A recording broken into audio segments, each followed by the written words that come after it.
ಟೈಮ್ನ ನೇರ ವಿಶೇಷ ಚರ್ಚಾ ಕಾರ್ಯಕ್ರಮಕ್ಕೆ ಸ್ವಾಗತ. ನಾನು ಸುಭಾನಿ ಹುಕ್ಕೇರಿ.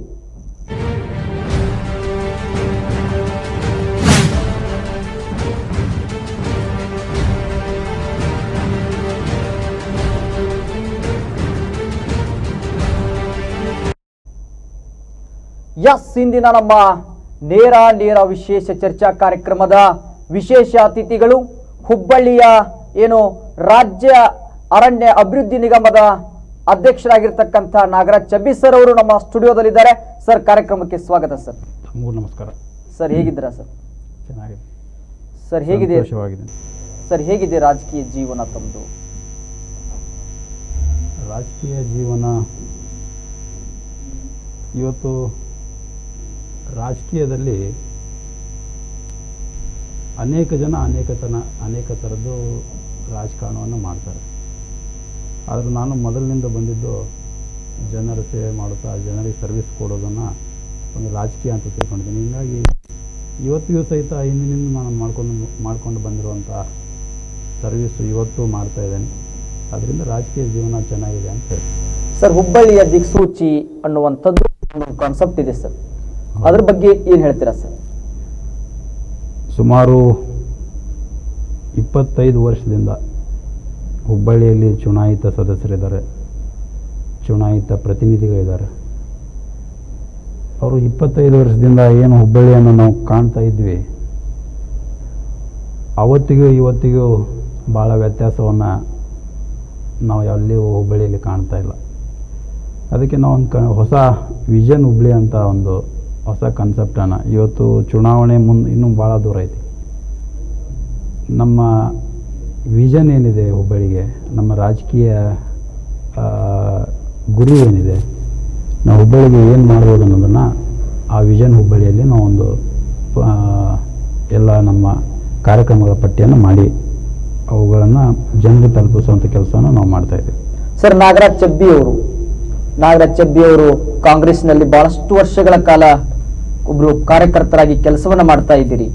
ಯಾವ ರೀತಿ ಬೆಳೆದ್ರಿ ಸರ್? ಯಾಕಂದ್ರೆ ಈಗಾಗಲೇ ಒಂದು ಅರಣ್ಯ ವಿಭಾಗದ ಅಧ್ಯಕ್ಷರಾಗಿಯೂ ಕೂಡ, ರಾಜ್ಯ ಅರಣ್ಯ ವಿಭಾಗದ ಅಧ್ಯಕ್ಷರಾಗಿಯೂ ಕೂಡ ಕೆಲಸವನ್ನ ಮಾಡ್ತಾ ಇದ್ದೀರಿ. ಅದರ ಜೊತೆಗೆ ಮಾಜಿ ವಿಧಾನ ಪರಿಷತ್ ಸದಸ್ಯರಾಗಿದ್ರಿ. ಏನ್ ಅನಿಸ್ತು ಸರ್ ತಮಗೆ? ನಾನು ಚಿಕ್ಕವನಿಂದ ನಾನು ರಾಜಕಾರಣಿಗಳ ಜೊತೆ ತುಂಬ ಒಡನಾಟ. ಯಾಕಂದರೆ ನಮ್ಮ ತಂದೆಯವರು ಕಮ್ಯುನಿಸ್ಟ್ ಪಾರ್ಟಿಯಲ್ಲಿದ್ದರು.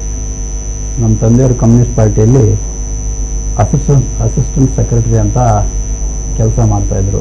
AJ ಮುದೋಳವರು ಸೆಕ್ರೆಟರಿ ಇದ್ರು ಅವಾಗಲಿಂದ ಸಹಿತ ನಮ್ಮ ಮನೆಗೆ ಈ ರಾಜಕೀಯ ನಾಯಕರು ಬರೋದು ಹೋಗೋದು, ಈ ಮಹಾನಗರ ಪಾಲಿಕೆ ಸದಸ್ಯರು ನಮ್ಮ ಮನೆಗೆ ಬರ್ತಾಯಿದ್ರು. ನಮ್ಮದು ಭಾಳ ಬಡ ಕುಟುಂಬ, ಇಂಡಸ್ಟ್ರೀಸಲ್ಲಿ ಕೆಲಸ ಮಾಡ್ತಾಯಿದ್ರು. ಆವಾಗ ಮಾಡ್ತಾಯಿದ್ರು ಸಹಿತ ಅಲ್ಲೊಬ್ಬರು ನೌಕರರಾಗಿ ಕೆಲಸ ಮಾಡ್ತಾಯಿದ್ರು. ಅವರು ರಾಜಕೀಯದಲ್ಲಿ ಸಕ್ರಿಯರಾಗಿದ್ದರು.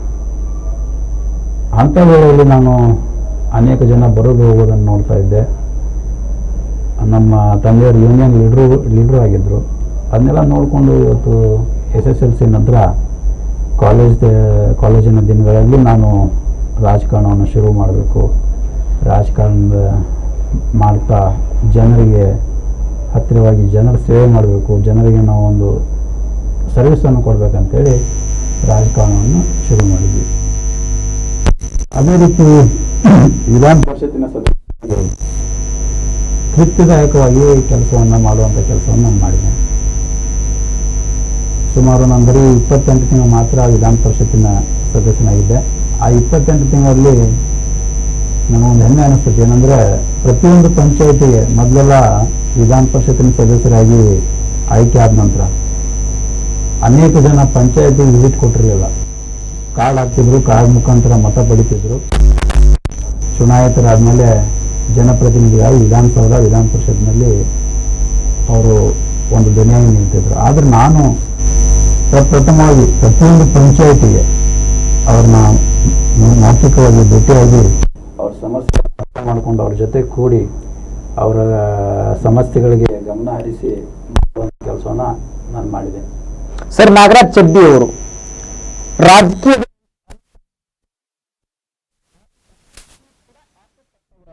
ಇದ್ರ ಬಗ್ಗೆ ಏನು ಹೇಳ್ತಾರೆ? ರಾಜಕೀಯದಲ್ಲಿ ತೃಪ್ತಿ ಅನ್ನೋದು ಭಾಳ ಕಡಿಮೆ. ತೃಪ್ತಿ ಎಷ್ಟಿದ್ರೂ ನಾವು ಸಮಾಧಾನ ಪಡ್ಕೊಂಡ್ರೆ ಅದು ಸಂಪೂರ್ಣ ತೃಪ್ತಿದಾಯಕವಾಗಿದೆ ಅಂತ. ಅಲ್ಪತೃಪ್ತರು ಅನ್ನೋದು ತಪ್ಪಂತ ನನಗನ್ನಿಸ್ತದೆ. ಯಾಕಂದರೆ ಅಧಿಕಾರದ ಆಸೆ, ಗ್ರೀಡಿನೆಸ್ ಅದಿದ್ದರೆ ನನ್ನ ಹಿಂದೆ ಹಿರಿಯರ ಮನವೊಲಿಸಿದಾಗ ಅಥವಾ ನಮ್ಮ ಹೈಕಮಾಂಡ್, ನಮ್ಮ AICCಯವರು ನಮ್ಮ ಮನವೊಲಿಸಿದಾಗ ನನ್ನ ಒಪ್ಪಿಗೆ ಅವ್ರಿಗೆ ವಿರುದ್ಧವಾಗಿ ನಾನು ನಿಲ್ಲಬಹುದಾಗಿತ್ತು. ಯಾಕಂದರೆ ಟಿಕೆಟು ಕೊಟ್ಟಿದ್ರು. ಅದರಿಂದ ಅಲ್ಪತೃಪ್ತರು ಅಂತಲ್ಲ, ಅಂದರೆ ರಾಜಕೀಯದಲ್ಲಿ ಎರಡು ವಿಭಿನ್ನ ದಾರಿಗಳಿದಾವೆ. ಇವತ್ತು ಅಧಿಕಾರದಲ್ಲಿ ಇರೋದೇ ಒಂದು ರಾಜಕೀಯ ಅಂದರೆ ಅದು ತಪ್ಪಾಗುತ್ತೆ. ಇವತ್ತು ನಾವು ಆಕ್ಟಿವ್ ಆಗಿ, ಸಕ್ರಿಯರಾಗಿ, ಜನರ ಜೊತೆ ಇದ್ಕೊಂಡು, ಜನರ ಸೇವೆ ಮಾಡಿ, ಅವ್ರ ಜೊತೆ ಈಗ ಜನನೇ ಮುಖ್ಯ. ಇವತ್ತು ನೀವು MLA ಅದನ್ನು, MP ಅದನ್ನು, MLC ಅದನ್ನು, ಅದು ಮುಖ್ಯ ಆಗೋಂಗಿಲ್ಲ. ಜನ ನಮ್ಮ ಹಿಂದೆ ಇದ್ದಾರೆ, ಜನ ನಮ್ಮ ಜೊತೆ ಇದ್ದಾರೆ. ಜನರಿಗೆ ನಾವು ನಮ್ಮ ಸೇವೆಯನ್ನು ತಲುಪಿಸ್ತಾ ಇದ್ದೀವಿ ಅಂದರೆ ಅದು ತೃಪ್ತಿದಾಯಕ. ಅಧಿಕಾರ ಬಂದಿರಲಿಕ್ಕಿಲ್ಲ, ಅಧಿಕಾರ ಒಂದು ಸಲ ಸಿಕ್ಕಿರ್ಬೋದು. ಬಟ್ ಪಕ್ಷದಲ್ಲಿ ನಾನು ರಾಷ್ಟ್ರೀಯ ಮಟ್ಟಕ್ಕೂ ಸಹಿತ ಹೋಗಿದ್ದೀನಿ. ಯುವ ಕಾಂಗ್ರೆಸ್ಸಿನ ರಾಷ್ಟ್ರೀಯ ಕಾರ್ಯದರ್ಶಿಯಾಗಿ ಕೆಲಸ ಮಾಡೀನಿ.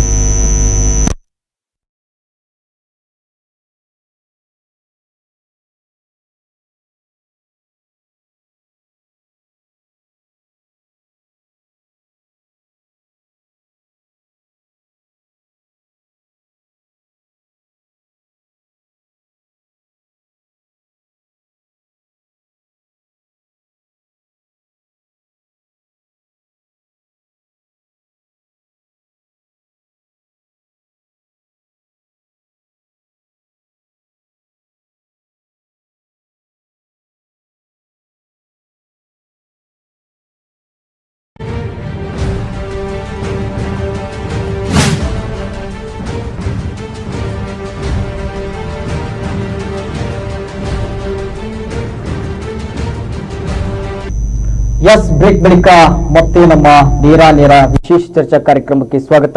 ಸರ್, ನಾಗರಾಜ್ ಚಬ್ಬಿ ಅವರಿಗೆ ಇನ್ನೊಂದು ಬಾರಿ ವಿಧಾನ ಪರಿಷತ್ ಸದಸ್ಯರಾಗುವಂತ ಎಲ್ಲಾ ಅವಕಾಶವೂ ಕೂಡ ಇತ್ತು. ಆದ್ರೆ ಯಾಕೋ ನಾಗರಾಜ್ ಚಬ್ಬಿ ಅವರು ಕಳ್ಕೊಂಡ್ರು ಅನಿಸ್ತದೆ ಸರ್. ಇದ್ರ ಬಗ್ಗೆ ಏನ್ ಹೇಳ್ತೀರಾ? ನನಗೆ ವಿಧಾನ ಪರಿಷತ್ತಿನ ಏನು ಬಾಯ್ ಎಲೆಕ್ಷನ್ ಆಯ್ತಲ್ಲ, ಆ ಬಾಯ್ ಎಲೆಕ್ಷನ್ನಲ್ಲಿ ಘಟಾನುಘಟಿಗಳು ಟಿಕೆಟ್ ಕೇಳಿದರು. ಟಿಕೆಟ್ ಕೇಳಿದಾಗ ಅವುಗಳನ್ನೆಲ್ಲ ತಪ್ಪಿಸಿ ನಾನು ಒಬ್ಬ NSCY ವಿದ್ಯಾರ್ಥಿ ಕಾಂಗ್ರೆಸ್ನಿಂದ ಬಂದಂಥವನು, ಜಿಲ್ಲಾ ಕಾಂಗ್ರೆಸ್ ಅಧ್ಯಕ್ಷ ಆಗಿದ್ದವನು, ಭಾಳ ವರ್ಷದಿಂದ ಕಾರ್ಯಕರ್ತನಾಗಿದ್ದಾನೆ ಅಂತೇಳಿ ಅವತ್ತು ನನಗೆ ಕಾಂಗ್ರೆಸ್ನವರು ನನಗೆ ಟಿಕೆಟ್ ಕೊಟ್ಟರು. ಅದರ ನಂತರ 28 ತಿಂಗಳ ನಂತರ ರೆಗ್ಯುಲರ್ ಎಲೆಕ್ಷನ್ ಬಂತು. ರಾಜ್ಯದಲ್ಲಿ ಇರುವಂಥ ಎಲ್ಲ 28 ಕ್ಷೇತ್ರಗಳು 25 ಕ್ಷೇತ್ರಗಳು, ಆ ಎಲ್ಲ ಕ್ಷೇತ್ರದಲ್ಲಿ ಒಂದೇ ಕ್ಯಾಂಡಿಡೇಟ್ ಹಾಕಬೇಕಂತೇಳಿ ಒಂದು AICC ಅವರು ಇನ್ಫಾರ್ಮ್ ಡಿಸಿಷನ್ ಮಾಡಿದಾಗ ಅವತ್ತು ನನಗೂ ಟಿಕೆಟ್ ಕೊಟ್ಟರು, ಮಾನ್ಯವರಿಗೂ ಟಿಕೆಟ್ ಕೊಟ್ಟರು. ಧಾರವಾಡ ಜಿಲ್ಲೆಯಲ್ಲಿ 2 ಸೀಟ್ ಇರೋದರಿಂದ ಇಬ್ಬರಿಗೂ ಟಿಕೆಟ್ ಕೊಟ್ಟರು. ಆ ಇಬ್ಬರಿಗೂ ಟಿಕೆಟ್ ಕೊಟ್ಟಾಗ, ಇಲ್ಲ ರಾಜ್ಯದಲ್ಲಿ ಎಲ್ಲರಿಗೂ ಒಂದೇ ಕೊಟ್ಟೇವಿ, 2 ಬೇಡ, 2 ಕೊಟ್ಟರೆ ನಮ್ಮದು ಒಂದು ಬರೋದು ಕಷ್ಟ, ಅದಕ್ಕೆ ಸುಮ್ಮನೆ ನಮ್ಮದ್ರಲ್ಲೇ ಫೈಟ್ ಆಗುತ್ತೆ, ಕಾಂಗ್ರೆಸ್ ವರ್ಸಸ್ ಕಾಂಗ್ರೆಸ್ಸು, ಅದು ಆಗಬಾರ್ದು ಅಂತೇಳಿ ಕ್ಯಾಬಿನೆಟಲ್ಲಿ ಒಂದು ಡಿಸಿಷನ್ ಮಾಡಿದ್ರು. ಟಿಕೆಟ್ ಕೊಟ್ಟ ನಂತರ ಕ್ಯಾಬಿನೆಟಲ್ಲಿ ಮುಖ್ಯಮಂತ್ರಿಗಳು ಇದ್ದರು, KPCC ಅಧ್ಯಕ್ಷರಿದ್ದರು, DK ಶಿವಕುಮಾರ್ ಅವರಿದ್ದರು, ಎಲ್ಲ ಹಿರಿಯ ನಾಯಕರ ಸಮಕ್ಷಮ ಒಂದು ತೀರ್ಮಾನ ಮಾಡಿದರು ಒಬ್ಬರಿಗೆ ಕೊಡಬೇಕಂತೇಳಿ. ಅದಾದ ನಂತರ ನಾವು ಎಲ್ಲರೂ ಸೇರಿ ಮುಖ್ಯಮಂತ್ರಿಗಳ ಮೇಲೆ ಬಿಟ್ವಿ. ಮುಖ್ಯಮಂತ್ರಿಗಳು ಅವತ್ತು ನನ್ನನ್ನು ಹಿಂತೆಗೆಯಕ್ಕೆ ಹೇಳಿದರು. ನಾನು ತೆಗೆದಿರಲಿಲ್ಲ. ಆದರೂ ಬಟ್ ವಿಡ್ರಾಲ್ ಮುಗಿದ ನಂತರ ನನಗೆ ನಿವೃತ್ತಿ ಆಗಬೇಕು ನೀನು, ಯಾಕೆಂದರೆ ಇಬ್ಬರು ಫೈಟ್ ಮಾಡಿದರೆ ಕಷ್ಟ ಆಗುತ್ತೆ, ನಿನ್ನ ಮತ್ತೆ ಮುಂದೆ ಒಳ್ಳೆಯ ಅವಕಾಶಗಳಿದಾವೆ ಅಂತ ಹೇಳಿದಾಗ ಮಾತ್ರ ನಾನು ತಗೊಂಡೆ. ವಂಚಿತರಂತೇನಿಲ್ಲ. ಇವತ್ತು ವಿಧಾನ ಪರಿಷತ್ ನಾನು ಆಗಿನೇ ರಾಜಕಾರಣ ಮಾಡಬೇಕು, ಅದಿದ್ದರೆ ನನಗೆ ರಾಜಕಾರಣ ಮಾಡೋಕ್ಕಾಗುತ್ತೆ ಅನ್ನೋದೇನಿಲ್ಲ. ನನಗೂ ಸಹಿತ ಇವತ್ತು ಜನರ ಮಧ್ಯೆ ಹೋಗಿ ಕೆಲಸ ಮಾಡಿ ಜನರ ಜೊತೆ ಇರಬೇಕನ್ನೋ ಒಂದು ಇದು ಇತ್ತು. ಹೀಗಾಗಿ ವಿಧಾನಸಭೆ ಮುಂದೆ ಬರ್ತೈತಿ, ವಿಧಾನಸಭೆ ಮಾಡಬೇಕಂತೆ ಒಂದು ಏನೋ ಸಮೀಪ ಐತೆ ಅಂಥೇಳಿ ಅವತ್ತು ನಾವು ಆಯಿತು ಅಂತ ಸುಮ್ಮನೆ ಇರಬೇಕಾದ್ ಬಿಟ್ಟರೆ ನಾನು ಅದು ಬಿಟ್ಟಂತೂ ಕೊಟ್ಟಿರಲಿಲ್ಲ ಅವಾಗ. ಸರ್, ಮಾನೆ ಅವರ ಮುಂದೆ, ಅವರ ಒಂದು ಲಾಬಿ ಮುಂದೆ ಶರಣಾದ್ರ ಅಥವಾ ಹೊಂದಾಣಿಕೆ ಆಯ್ತಾ? ರಾಜಕೀಯದಲ್ಲಿ ಎಲ್ಲರಿಗೂ ಅವ್ರದ್ದೇ ಆದ ಒಂದು ಲಾಬಿ ಇರ್ತೈತಿ. ಯಾರ ಲಾಬಿಗೂ ಯಾರೂ ಶರಣಾಗಂಗಿಲ್ಲ. ಶರಣಾಗತಿ ಅನ್ನೋದು ಇವತ್ತು ನಾವು ಯಾರಿಗಾದರೂ ಗೌರವ ಕೊಟ್ಟರೆ ಅದಕ್ಕೆ ಯಾರೂ ಶರಣ ಅನ್ನಂಗಿಲ್ಲ. ನಾನು ಮುಖ್ಯಮಂತ್ರಿಗಳಿಗೆ ಗೌರವ ಕೊಟ್ಟು, ಮುಖ್ಯಮಂತ್ರಿಗಳು ಒಬ್ಬ ರಾಜ್ಯದ ಹಿರಿಯ ಮುಖ್ಯಮಂತ್ರಿಗಳು, ಅವರು ನುಡಿದಂತೆ ನಡೆಯೋರು, ಮತ್ತೆ ಮುಂದೆ ನಮಗೆ ಅವಕಾಶ ಸಿಗ್ತೈತೆ ಅನ್ನೋ ಒಂದು ದೃಷ್ಟಿಯಿಂದ ನಾನು ಹಿಂಸರಿದೆ ಬಿಟ್ಟರೆ ಇಲ್ಲಿ ಯಾರ್ದು ಲಾಬಿ ಇಲ್ಲ, ಯಾರ್ದು. ಅದಕ್ಕೆ ಅದು ಹೊಂದಾಣಿಕೆ ವಿಷಯ ಬಗ್ಗೆ ನೀವು ಹೇಳಿದ್ರಿ. ಹೊಂದಾಣಿಕೆ ಅಂದ್ರೇನು? ಇವತ್ತು ನಾವು ಬೇರೆಯವ್ರ ಹತ್ರ ಮಾತಾಡಿ ನಾವು ಹಿಂಸರಿತೀನಿ ಅಂಥವಂತೂ ನನ್ನ ಜೀವನಮಾನದಲ್ಲೇ ಬಂದಿಲ್ಲ. ದುಡ್ಡಿಗಾಗಿ ನಾನು ಯಾವತ್ತೂ ನನ್ನ ಜೀವನದಲ್ಲಿ ನಾನು ಯಾವತ್ತೂ ನನ್ನನ್ನು ನಾನು ಮಾರ್ಕೊಂಡಿಲ್ಲ. ಹಿಂದೆ ಕಲಘಟಗಿಯಲ್ಲೂ ಸಹಿತ ಸಂತೋಷ್ ಲಾಡ್ಗೆ ಅವತ್ತು ಸಹಿತ 21 ಜನ ಜನತಾದಳದಿಂದ ಕಾಂಗ್ರೆಸ್ಸಿಗೆ ಬಂದಿದ್ದರು.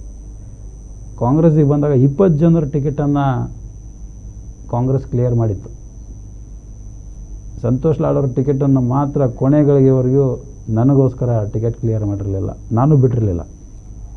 ಆವಾಗಲೂ ಸಹಿತ ಧರಮ್ ಸಿಂಗ್ ಮುಖ್ಯಮಂತ್ರಿ ಇದ್ದರು, ಖರ್ಗೆ ಸಾಹೇಬರು KPCC ಅಧ್ಯಕ್ಷರಿದ್ದರು. ಅವರು ಇಲ್ಲ, ಇವನು ನಮ್ಮ ಪಕ್ಷದ ನಿಷ್ಠಾವಂತ ಕಾರ್ಯಕರ್ತ, ಇವನಿಗೆ ಕೊಡಬೇಕಂತ ಹೇಳಿದರು. ಅಂಥ ವೇಳೆದಾಗ ನನಗೆ AICC ಅವರು ದಿಗ್ವಿಜಯ್ ಸಿಂಗ್ ಜನರಲ್ ಸೆಕ್ರೆಟರಿ ಅವರು ಕರೆದು ಕನ್ವಿನ್ಸ್ ಮಾಡಿ, ಇಲ್ಲಪ್ಪ ಇನ್ನೊಂದು 6 ತಿಂಗಳು 1 ವರ್ಷಕ್ಕೆ ಮತ್ತೇನು ಅವಕಾಶ ಬರ್ತಾವೆ, ಅವನು 21 ಜನ ಜನತಾದಳದಿಂದ ಬಂದರೆ ಅವನು ಲೀಡರ್ಶಿಪ್ ಮಾಡಿ ಅವನ್ನೆಲ್ಲ ಕೂಡಿಸ್ಕೊಂಡು ಕರ್ಕೊಂಡು ಬಂದಾನೆ, ಅವ್ನು ಕೊಡಬೇಕಾಗ್ತೈತಿ ಅಂತಂದಾಗ ಮಾತ್ರ ನಾನು ಆಯಿತು ಕೊಟ್ಟರೆ ನಾನು ಕೆಲಸ ಮಾಡ್ತೀನಿ ಅಂತ ಹೇಳಿದೆ. ಬಿಟ್ಟರೆ ಯಾರ ಜೊತೆ ಇವತ್ತು ಹೊಂದಾಣಿಕೆ ಒಬ್ಬರಿಂದ ಆಗೋಕ್ಕೆ ಸಾಧ್ಯ ಇಲ್ಲ. ಹಾಗೇನಾದ್ರು ಯಾರಾದರೂ ಏನಾದರೂ ನನ್ನ ಮೇಲೆ ಬಳ್ ಮಾಡಿ ತೋರಿಸಿದ್ರೆ ನಾನು ಅದಕ್ಕೆ ಉತ್ತರ ಕೊಡ್ತೀನಿ. ಇವತ್ತು ಯಾರು ಬಳ್ ಮಾಡುವಂಗೆ ನಾನು ನನ್ನ ಜೀವನದಲ್ಲಿ ನಡ್ಕೊಂಡಿಲ್ಲ. ಸರ್, ಮಾನೆಯವರನ್ನು ಕಾಂಗ್ರೆಸ್ ಅವಕಾಶ ಸಿಕ್ಕಾಗಲೆಲ್ಲ ಚೆನ್ನಾಗಿ ಬಳಸ್ಕೊಳ್ತಾರೋ ಅನ್ನುವಂಥ ಒಂದು ಪ್ರಶ್ನೆ ಸರ್. ಆ ರೀತಿ ಏನಿಲ್ಲ. ಇವತ್ತು ಕಾಂಗ್ರೆಸ್ ಪಕ್ಷದಲ್ಲಿ 100,000 ಕೋಟ್ಯಾಂತರ ಕಾರ್ಯಕರ್ತರಿದ್ದಾರೆ. ಅವಕಾಶಗಳು ಭಾಳ ಕಡಿಮೆ ಜನಕ್ಕೆ ಸಿಗ್ತಾರೆ. ಶ್ರೀನಿವಾಸ್ ಮಾನೆ ಒಬ್ಬ ಪ್ರಬುದ್ಧ ರಾಜಕಾರಣಿ, ಅದರ ಬಗ್ಗೆ ಎರಡನೇ ಮಾತಿಲ್ಲ. ಆದರೆ ಕೋಟ್ಯಾಂತರ ಕಾರ್ಯಕರ್ತರಿದ್ದಾರೆ, ಅವಕಾಶಗಳು ಹುದ್ದೆಗಳು ಕಡಿಮೆ ಇರ್ತಾವೆ. ಅವುಗಳು ಯಾರಿಗೆ ಸಿಗ್ತಾವು? ಉಳ್ಕಿ ಜನಕ್ಕೆಲ್ಲ ಅದು ಸಿಕ್ಕಿಲ್ಲ ಅಂಥೇಳಿ ಅವರು ತಪ್ಪಿಸ್ಕೊಂಡ್ರು ಅಂತೇಳಿ ಈಗ ಶ್ರೀನಿವಾಸ್ ಮಾನೆಗೆ ಒಬ್ಬರಿಗೆ ಬಳಸ್ಕೊಂಡ್ರು ಅಂತ ಹೇಳೋಕ್ಕಾಗಂಗಿಲ್ಲ.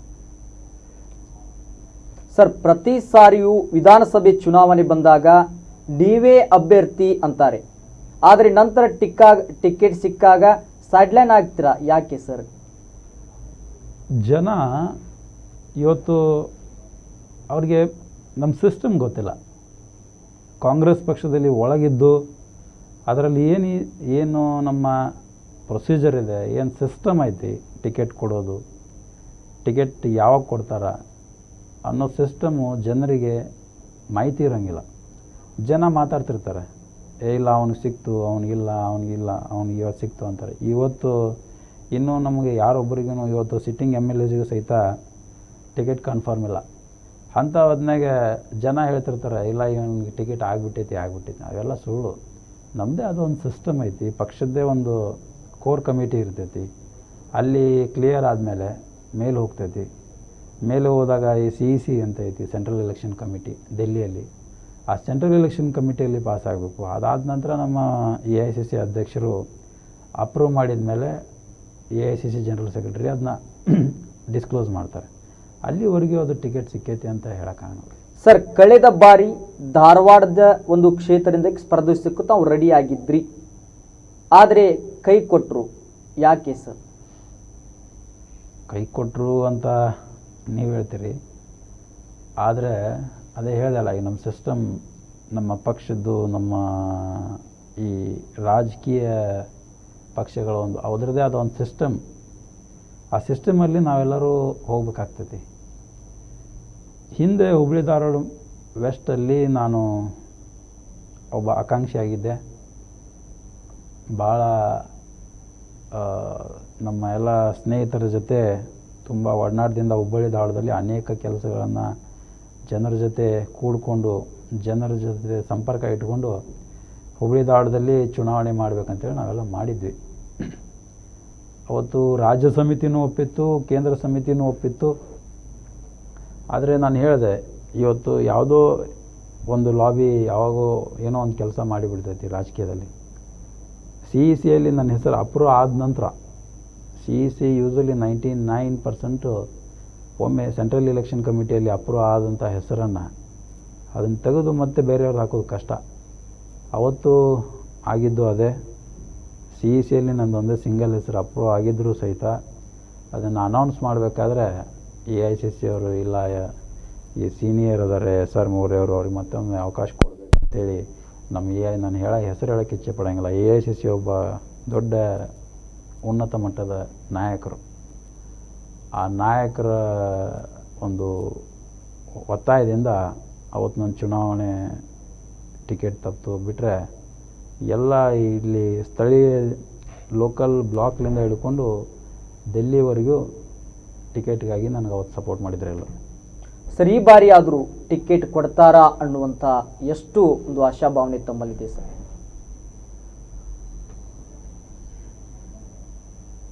ನಮ್ಮ ರಾಜ್ಯದ ಮುಖ್ಯಮಂತ್ರಿ ಸನ್ಮಾನ್ಯ ಸಿದ್ದರಾಮಯ್ಯನವರು, ಅವ್ರ ಬಗ್ಗೆ ನನಗೆ ಅತಿಯಾದ ಗೌರವ ಐತಿ. ಇವತ್ತು ಅವರು ಮುಖ್ಯಮಂತ್ರಿ ಆದಾರ ಅಂತೇಳಿ ನನಗೆ ಗೌರವ ಇಲ್ಲ. ಒಬ್ಬ ಒಳ್ಳೆಯ ಮನುಷ್ಯ, ಮಾನವೀಯತೆ ಇರೋರು.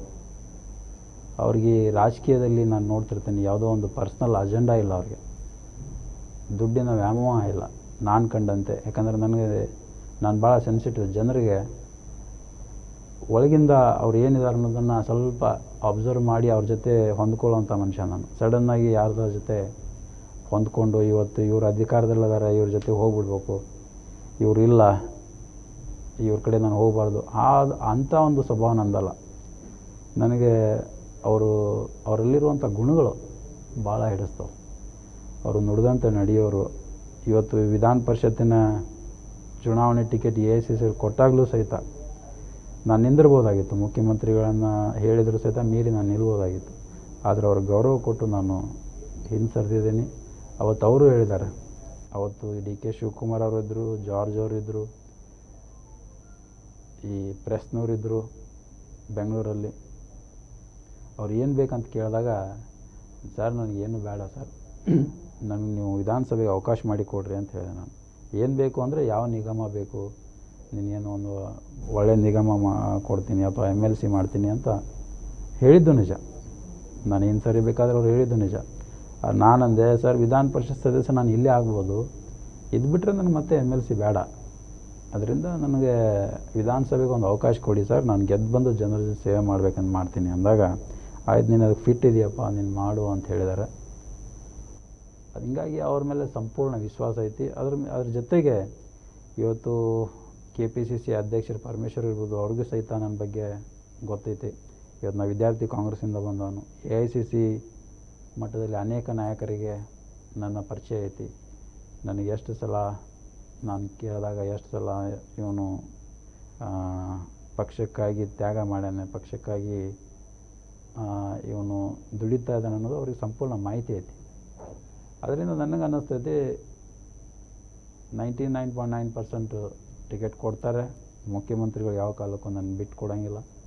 ಯಾಕಂದರೆ ಅವ್ರಿಗೆ ನಾನು ಎಷ್ಟು ವಿಶ್ವಾಸ ಅವ್ರ ಮೇಲೆ ಇಟ್ಟೇನೋ ಅಷ್ಟೇ ಅವರು ನನ್ನ ಮೇಲೆ ಅವ್ರಿಗೂ ಸಹಿತ ವಿಶ್ವಾಸ ಐತಿ. ಇವನು ನಿಂತು ವಿಧಾನಸಭೆ ಎದುರಿಸಿ ಗೆದ್ದು ಬರ್ತಾನೆ ಅಂತ ಅವ್ರಿಗೂ ವಿಶ್ವಾಸ ಐತಿ.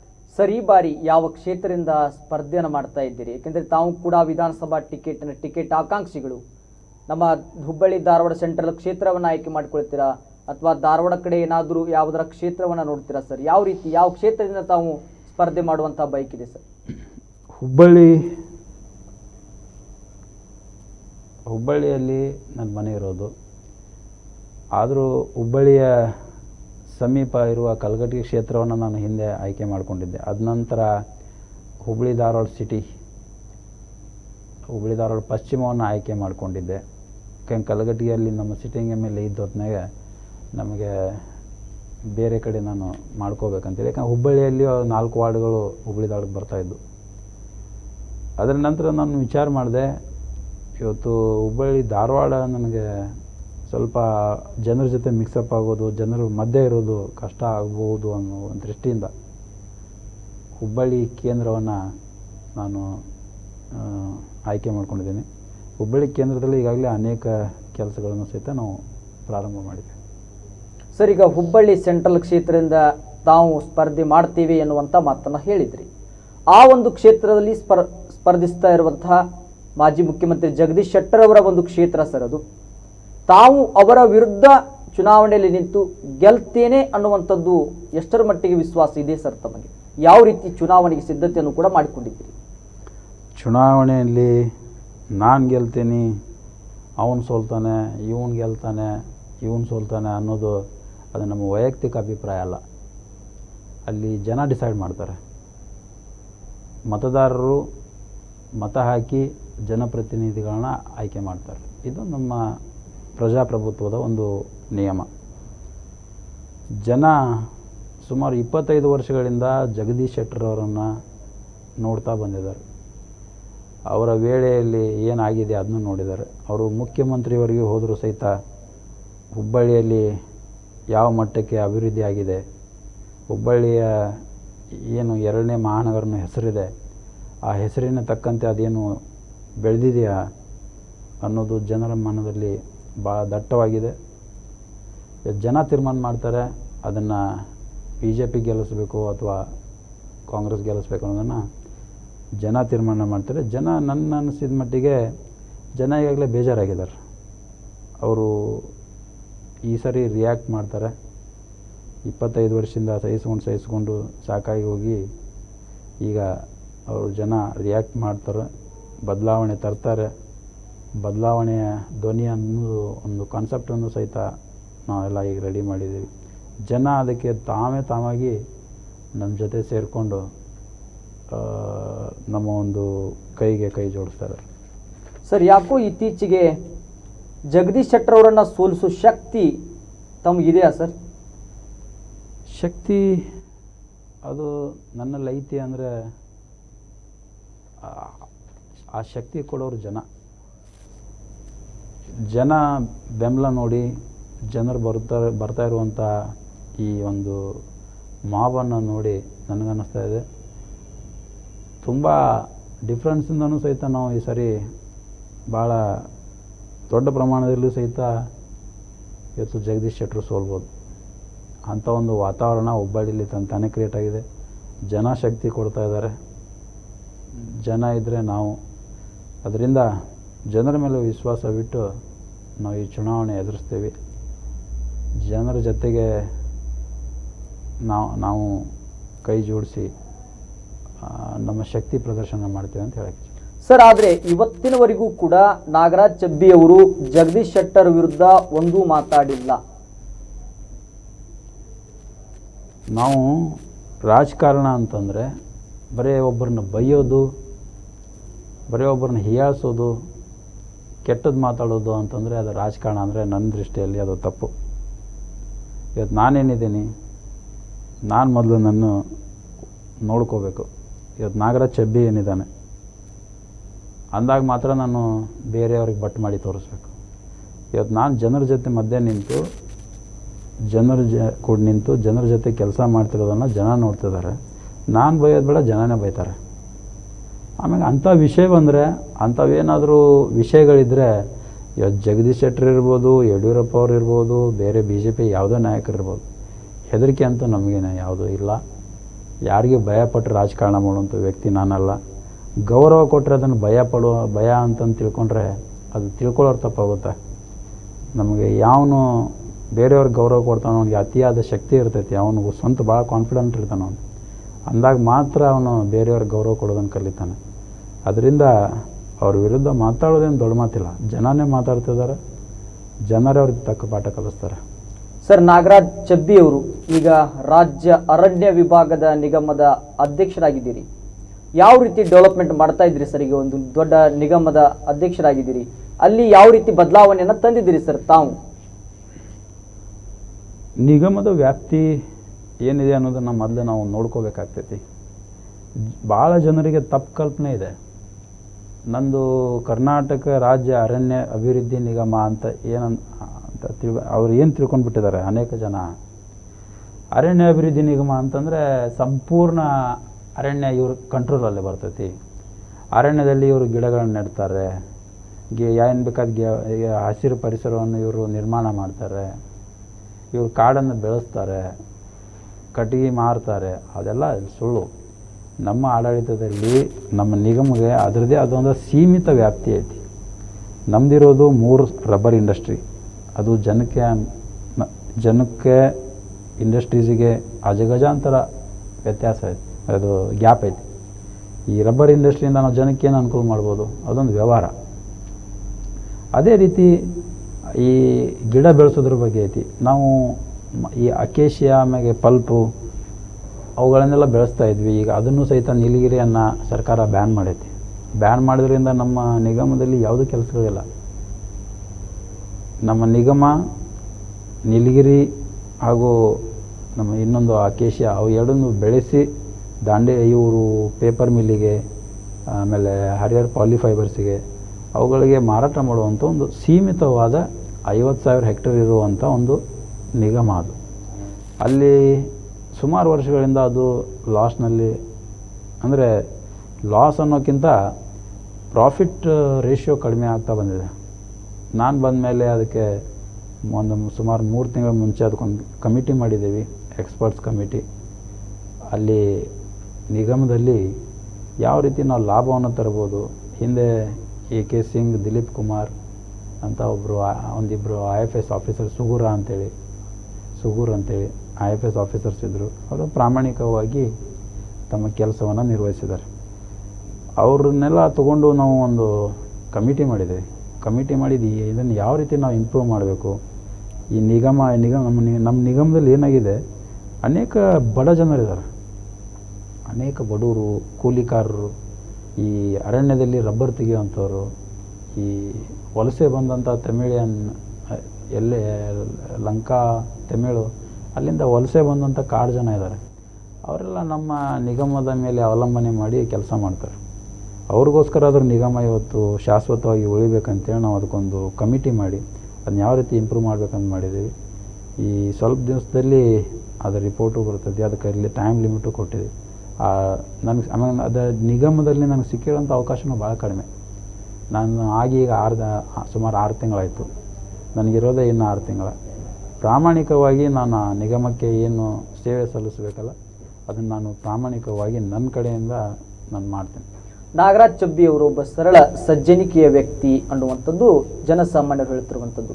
ಏನು ಅನಿಸ್ತದೆ ಸರ್ ತಮಗೆ ಈ ರೀತಿ ಒಂದು ನಿಗಮದ ಅಧ್ಯಕ್ಷ, ಮೊದಲು ವಿಧಾನ ಪರಿಷತ್ನ ಸದಸ್ಯರಿದ್ರಿ, ಏನು ಅನಿಸ್ತದೆ ಸರ್ ಈ ಲೆವೆಲ್ ಬೆಳೆದ ನಂತರ? ಏನು ಅನಿಸ್ತದೆ ಸರ್ ತಮಗೆ? ಇಲ್ಲ, ಐ ಫೀಲ್ ಪ್ರೌಡ್. ಇವತ್ತು ನಾವೆಲ್ಲ ಬಡತನದಿಂದ ಬಂದಂಥವ್ರು, ಭಾಳ ಕಷ್ಟದ ದಿನಗಳನ್ನು ಸಹಿತ ಜೀವನದಲ್ಲಿ ನಾವೆಲ್ಲ ನೋಡೇವಿ. ಇವತ್ತು ನಾನು ಒಂದು ಹಂತಕ್ಕೆ ಬಂದಿದ್ದೀನಿ. ಜನರ ಮಧ್ಯೆ ಇದ್ದು ಜನ ನನಗೆ ಗುರುತಿಸಿ, ಜನ ಇಷ್ಟೊಂದು ವಿಧಾನ ಪರಿಷತ್ತಿನ ಸದಸ್ಯನಾಗಿ, ಇವತ್ತು ಹಿಂದೆನೂ ಸಹಿತ ವಿಧಾನ ಪರಿಷತ್ ಸದಸ್ಯನಾಗಬೇಕಾದ್ರೆ ಇದೇ ಜಗದೀಶ್ ಶೆಟ್ಟರ ಸಹೋದರ ನನ್ನ ವಿರುದ್ಧ ಇದ್ದರು. ಅಂಥ ವೇಳೆಯಲ್ಲೂ ಒಬ್ಬ ನಾಗರಾಜ್ ಚಬ್ಬಿಯನ್ನು ಅವರು ಚುನಾಯಿತನಾಗಿ ಮಾಡಿದ್ರಲ್ಲ, ಅದು ನಾನು ಹೆಮ್ಮೆ ಪಡುವಂಥ ವಿಷಯನೇ. ಅದರಿಂದ ನಾನು ನಿಜವಾಗ್ಲೂ ನನ್ನ ಜೀವನದ ಬಗ್ಗೆ ನಾನು ಈ ಮಟ್ಟಕ್ಕೆ ಒಬ್ಬ ಸಾಮಾನ್ಯ ಬಡ ಕುಟುಂಬದಿಂದ ಬಂದಂಥ ಒಬ್ಬ ನಾಗರಾಜ್ ಚಬ್ಬಿ ಇವತ್ತು ಈ ಮಟ್ಟಕ್ಕೆ ಜನ ಬೆಳೆಸ್ಯಾರೆ ಅಂದರೆ ಜನಕ್ಕೆ ನಿಜವಾಗ್ಲೂ ನಾನು ಚಿರಋಣಿಯಾಗಿದೆ. ಸರ್, ತಾವು ಈಗ ಯಾಕಂದರೆ ತಾವು ಕೂಡ ರಾಜ್ಯ ಮತ್ತು ರಾಷ್ಟ್ರ ಮಟ್ಟದ ನಾಯಕರ ಜೊತೆ ಗುರುತಿಸಿಕೊಂಡಿದ್ದೀರಿ. ಈಗ ಸಿದ್ದರಾಮಯ್ಯ ಸರ್ ಜೊತೆ ಅವ್ರ ಜೊತೆಯೂ ಕೂಡ ತಾವು ಗುರುತಿಸಿಕೊಂಡಿದ್ದೀರಿ. ಏನು ಅನಿಸ್ತದೆ ಸರ್ ತಮಗೆ? ರಾಜಕಾರಣಿಗಳಲ್ಲಿ ಭಾಳ ಜನ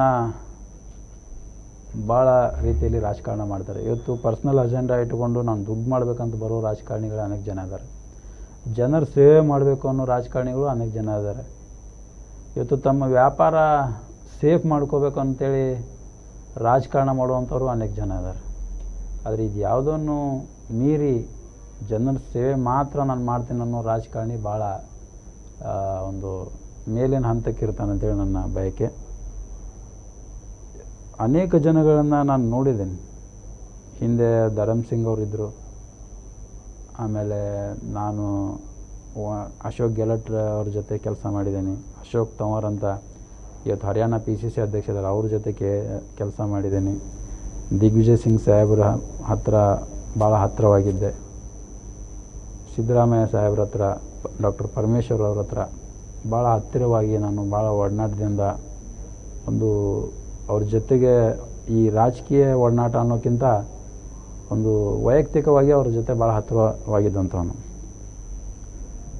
ಮುಖ್ಯಮಂತ್ರಿಗಳ ಬಗ್ಗೆ ಹೇಳಬೇಕಾದ್ರೆ ಆ ಮುಖ್ಯಮಂತ್ರಿಗಳು ನಿಜವಾಗ್ಲೂ ಅವ್ರಿಗೆ ಒಂದು ಯಾವುದೋ ಪರ್ಸ್ನಲ್ ಅಜೆಂಡಾ ಆಗಲಿ ನಾನು ನೋಡಿರೋದು, ನೋಡೋಕ್ಕೆ ಅವರು ಭಾಳ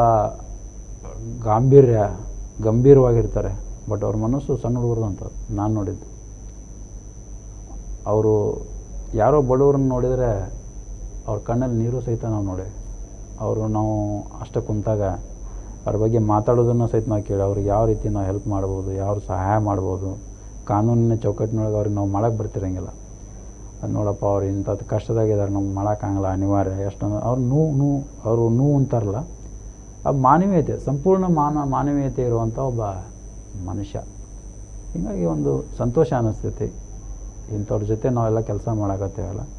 ಅಧಿಕಾರ ಇರ್ತೈತಿ ಬಿಡ್ತೈತಿ, ಬಟ್ಟು ಸಂಪೂರ್ಣ ಮನುಷ್ಯನಾಗಿ ನಾವು ಬಾಳ್ಬೇಕಾಗಿದ್ದು ಭಾಳ ಮುಖ್ಯ.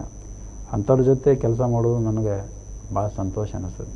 ಸರ್, ವಿಷನ್ ಹುಬ್ಬಳ್ಳಿ ಅಂಥೇಳಿ ತಮ್ಮದೇ ಆಗಿರುವಂಥ ಒಂದು ಸಂಸ್ಥೆ, ಅದರಲ್ಲಿ ಯಾವ ರೀತಿ ಬದಲಾವಣೆಗೆ ಪ್ಲ್ಯಾನ್ ಹಾಕ್ಕೊಂಡಿದ್ದೀರಾ ಸರ್? ಹುಬ್ಬಳ್ಳಿಯಲ್ಲಿ ಅನೇಕ ಕೆಲಸಗಳನ್ನು ನಾವು ಈಗಾಗಲೇ ಪ್ರಾರಂಭ ಮಾಡಿದ್ದೇವೆ. ನಿಮ್ಗೆ ಹೇಳಿದೆ ನಾನು, ಜನ ನಮಗೆ ಸಪೋರ್ಟ್ ಮಾಡ್ತಾ ಇದ್ದಾರೆ, ಜನ ಕೈ ಜೋಡಿಸ್ತಿದ್ದಾರೆ, ಜನ ಬಂದು ನಮ್ಮ ಜೊತೆ ನಮ್ಮ ಬೆನ್ನೆಲುಬಾಗಿ ನಿಲ್ತಾ ಇದ್ದಾರಂತೆ. ಹುಬ್ಬಳ್ಳಿಯ ಧೂಳು ತುಂಬಿದ ವಾತಾವರಣದಲ್ಲಿ ನಾವು ಈಗ ಸುಮಾರು 3 ರಸ್ತೆಗಳನ್ನು ಮಾಡ್ತಾಯಿದ್ದೇವೆ. ಮಾಡೆಲ್ ರೋಡ್ಸ್ ಅಂತೇಳಿ, ಮಾಡೆಲ್ ಗಾರ್ಡನ್ಸನ್ನು ಮಾಡ್ತಾಯಿದ್ದೇವೆ. ಪ್ರಥಮವಾಗಿ ಕಾವೇರಿ ನೀರಾವರಿ ನಿಗಮದಿಂದ ನಾವು ಹುಬ್ಬಳ್ಳಿಯ ನಾಲಾಗಳಿಗೆ ಪ್ರಥಮ ಇತಿಹಾಸದಲ್ಲೇ ಕಾವೇರಿ ನೀರಾವರಿ ನಿಗಮದಿಂದ, ಕರ್ನಾಟಕ ನೀರಾವರಿ ನಿಗಮದಿಂದ ಯಾರೂ ದುಡ್ಡು ತಂದಿರಲಿಲ್ಲ. ಅಂಥ ಒಂದು ಮುಖ್ಯಮಂತ್ರಿಗಳಿಗೆ ಹೇಳಿ, ಸರ್ ಹಿಂಗೆ ನಾಲಾ ಎಲ್ಲ ಪರ್ಮನೆಂಟ್ ಸೊಲ್ಯೂಷನ್ ಆಗಬೇಕು ಇದಕ್ಕಂತೇಳಿ ಅಲ್ಲಿಂದ ಸಹಿತ ದುಡ್ಡು ತಂದಿದ್ದೀವಿ. ಅದು ಸಹಿತ ಕಾಮಗಾರಿಗಳೆಲ್ಲ ಶುರುವಾಗಿದ್ದವು. ವಿಷನ್ ಹುಬ್ಬಳ್ಳಿ ಅಂದರೆ ಹುಬ್ಬಳ್ಳಿಯನ್ನು ಒಂದು ಸುಂದರ ನಗರವನ್ನಾಗಿ ಪರಿವರ್ತನೆ ಮಾಡಬೇಕು, ಧೂಳು ಮುಕ್ತ ಮಾಡಬೇಕು, ಗಾರ್ಬೇಜ್ ವೇಸ್ಟ್ ಮ್ಯಾನೇಜ್ಮೆಂಟ್ ಎಲ್ಲ ಸರಿಯಾಗಿ ನಡೀತಿರಬೇಕು, ಇಲ್ಲಿ ಸಂಪೂರ್ಣವಾಗಿ ಹಸಿರೀಕರಣ ಆಗಬೇಕು ಅನ್ನೋ ಹುಬ್ಬಳ್ಳಿ ಏನು 2ನೇ ಮಹಾನಗರ ಐತಿ ಹೆಸರಿಗೆ, ಅದನ್ನು ನಿಜವಾಗ್ಲೂ ನಾವು 2ನೇ ಮಹಾನಗರವನ್ನಾಗಿ ಮಾಡಬೇಕಂತೀವಿ. ಸರಿ ಸರ್, ಮತ್ತೆ ನಿಮ್ಮನ್ನ ಪ್ರಶ್ನೆಗಳನ್ನು ಕೇಳುವಂಥ ಪ್ರಯತ್ನ ಮಾಡ್ತೇನೆ. ಈಗ ನಮ್ಮ ನೇರ ವಿಶೇಷವಾಗಿರುವಂಥ ಚರ್ಚಾ ಕಾರ್ಯಕ್ರಮದಲ್ಲಿ ಈಗ ಒಂದು ಸ್ಮಾಲ್ ಬ್ರೇಕ್.